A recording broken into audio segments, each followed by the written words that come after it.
Have you heard the story of Ukashah?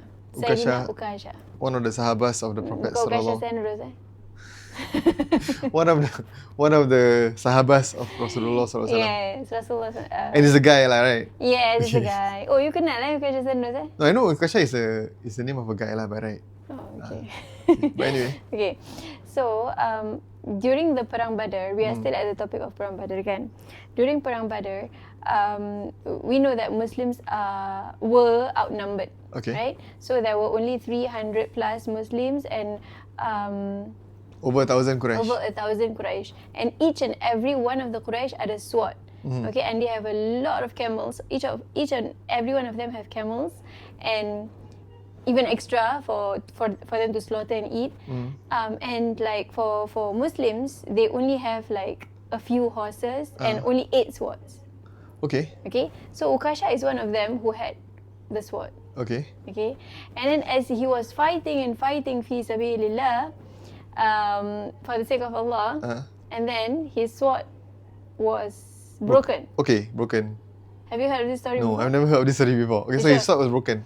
His sword was broken. So he went to Rasulullah SAW and he said, "Ya Rasulullah, my sword is broken. Macam mana ni kan?" And then you know what Rasulullah SAW did? What? He went to the tree branch. He went to the tree. He took the tree branch and he broke it into half. And then he gave to Ukashah. Then he said, "Okay, now take this as a sword. Fight with this." A branch of a tree, a wooden branch of a tree.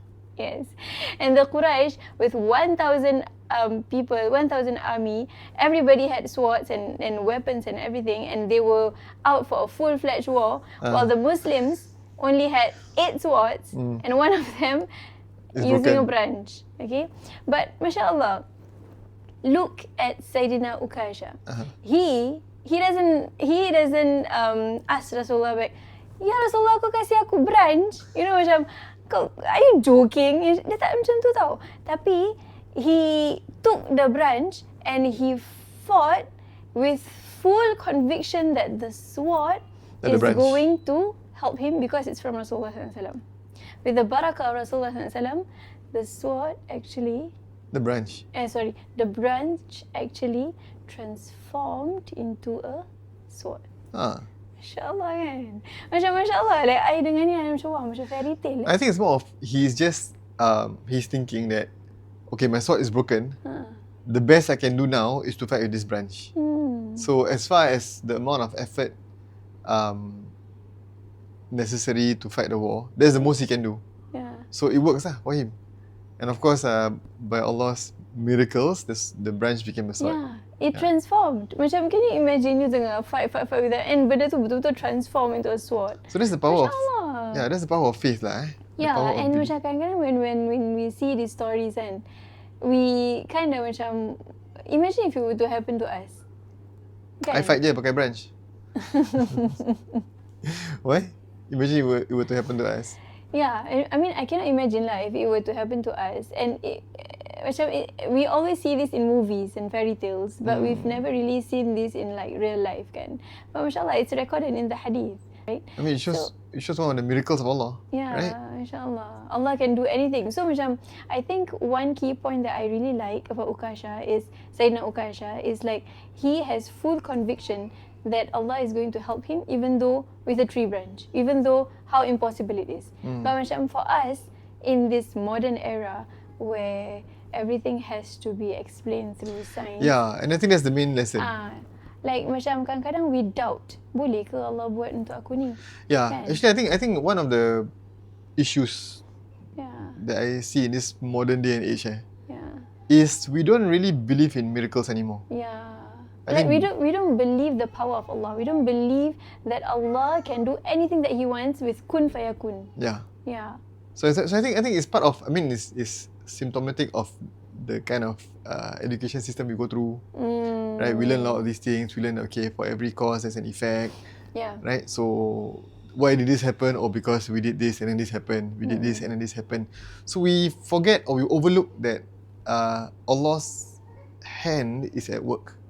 We fail to see the hand of Allah in all these things that are happening. And it's part of the failure to believe in miracles. And I think that is also something to do with the absence of faith. Or not absence, maybe the ebbing away of the amount of faith that people have, slowly decaying.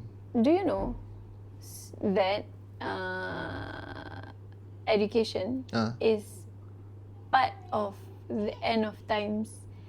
How to say? It's part of the Dajjalic work in the end of times. You must be more specific lah. You cannot say education. Education is a good thing. Not the whole thing lah. Of course, education is a good thing. But macam, I mean, I've heard lah from Habaibs that the Dajjalic attacked that way also. So macam everything macam just now kan, you said everything has to have a cause and effect. Everything has to have a reason to it. So macam if there's no reason, there's no cause and effect, it's impossible. So that is one of the Dajjalic way that they target. I mean, these scholars, they study all this lah. So they mention that education is part of it. Yeah, but we have to be more specific lah. Which kind of education, which aspect of education, which system of education, which... Of course, it's not saying that education is bad. We are the ummah of Iqra. We are the community of reading. Kan? So, of course, knowledge is important. And Islam prioritizes that education. Cuma macam... And precisely because we prioritize that and because all of us will go through education at some point, so of course Dajjal will ride the wave. Right? Like sikit pun jadi kan. So it's one of the means that he infiltrates into thinking and minds of Yes. So this is something that we have to be wary of as Muslims, because we believe in the akhirah, we believe in the barzakh, alam barzakh, we believe in the jinns, we believe in the power of Allah. We are the believers of the afterlife. Don't decay our faith in that lah. Actually, very, very early on, I think this is a central aspect of faith, to believe in Allah's power and miracles. The fact that these things do happen. And in fact, very early on in the Quran also is those who believe in the unseen. Right? There are things that you cannot see that you have to believe in. And that is part of faith. Right? So that is what this particular Sahaba, Ukashah, he was already thinking in his mind, I'm just going to have to take the means. Even if my sword is broken, my means is I have to resort to this branch to fight. Yeah, but as long as I take the means, Allah can bring about miracles through that means. InshaAllah. So just like when Nabi Yunus was stuck in a whale for 3 days, not eating and drinking and still survive, and then suddenly, you know, I think to some people these are like cerita dongeng. Like macam, unfortunately lah, some people. So like it's sad lah, because some Muslims also think that way. So I feel that macam one thing that we can learn from Sayyidina Ukashah is he had full, and all the Sahabas had full conviction of Allah's help and Allah's power. Do you know, there's one more story. Last time kan, when the people in the past, during Rasulullah SAW time, walking arrogantly, right? The bumi, the world was split in half. The earth was split into half. Split into half, and he fell inside. Okay, something actually happened to him.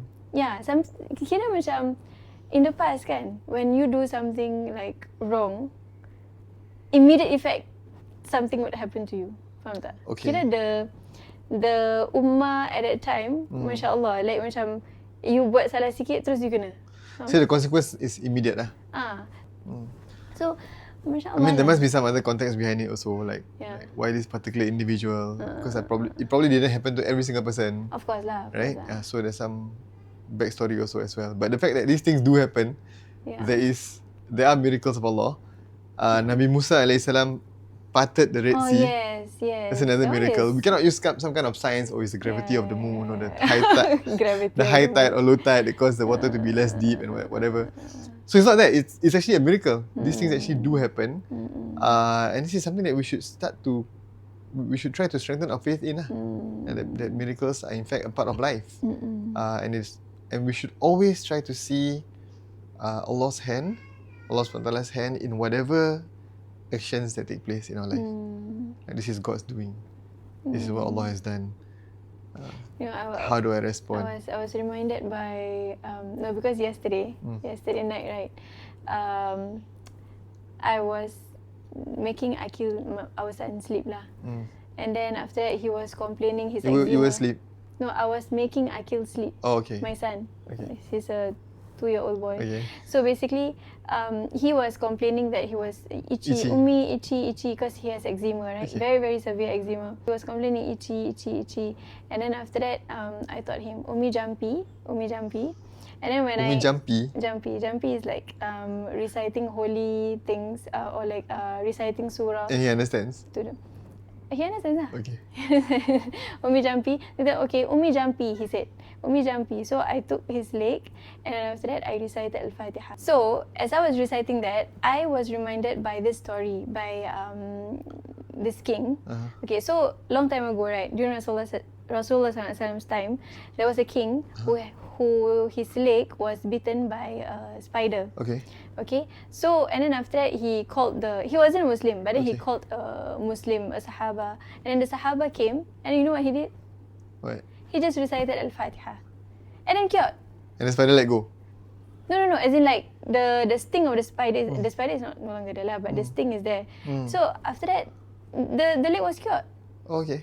The story goes the king wanted to pay the whole Muslims, like setiap orang berapa kambing entah, like 20 or 40 kambing. I can't remember how many kambings. Okay. But then after that they took the kambing. Then after that they went back home to Rasulullah SAW, and then they were thinking, is it safe? Is it halal to take money for just reciting Al-Fatiha? Okay. So it's like they were thinking, boleh ke tak ni, halal ke tak nak ambil duit ni. So when they when they went back, then Rasulullah SAW said, okay lah, it's okay to take money. So this is the famous hadith that people use to when you macam ajar ngaji ke apa, you take money kan, like for your effort and for your time. Tu boleh. But they always say ikhlas lah kan. Yalah. So that is the hadith that says that macam okay, it's halal. Cuma macam I was thinking macam, wah, he cured just by Al-Fatiha, you know, macam, and if it's like any other person who recited Al-Fatiha, it wouldn't cure, but because of that sahabi who had really a very high level of piety. Macam mungkin dia banyak solat tahajud ke, banyak solat ke kan, and macam his high conviction to Allah Subhanahu Wa Taala, his high reliance to Allah Subhanahu Wa Taala, with full conviction that the Al-Fatiha will cure kan. So he did that, and then after that he cured. So if it's any other person, it might not cure. So I was thinking when I recited to Akil, I just recited Al-Fatiha. So tak cure? Alhamdulillah better sikit kot. Lepas tu Akil, after I ada Alhamdulillah alamin, amin. Lepas tu nanti I cakap, okay dah, bye-bye Ichi. And then Akil said, Umi jumpy again. Umi jumpy again. Sampai 10 kali semalam. So kira kan the level of piety depends on how much Al-Fatihah you must read lah. So kalau people who are pious, sekali je cukup lah. Sekali cukup lah. Biar lain orang 10 kali lah. Mungkin 100 kot. Banyak dosa. Okay.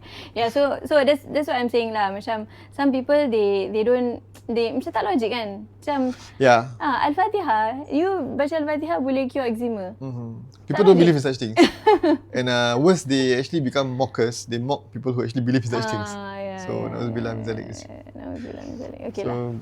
Yeah, the power of miracles, so InshaAllah. that is one of the lesson of Perang Badr. It should be actually one story, but one story lead to another story, InshaAllah. So we'll share more about Perang Badr in the coming days, InshaAllah. Yes, InshaAllah. It's quite an amazing event that happened in the time of Rasulullah SAW. This Battle of Badr. I really strongly encourage all of you to go and read up about this, to go and learn more, seek more knowledge. We are going umrah this December. 10 December to 22 December. So InshaAllah we will go to all of these holy places, and there will be a lot of stories. Perang Badr, Perang Uhud, what happened, the angels came, and then like not just that, we're also going to share some of the ayat Quran that are relevant to these episodes in the life of Rasulullah SAW.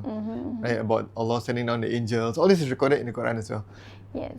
So join us. I think there are still slots left. If you want to join us, you can contact the details here below on this banner. Okay. Assalamualaikum warahmatullahi wabarakatuh. Assalamualaikum.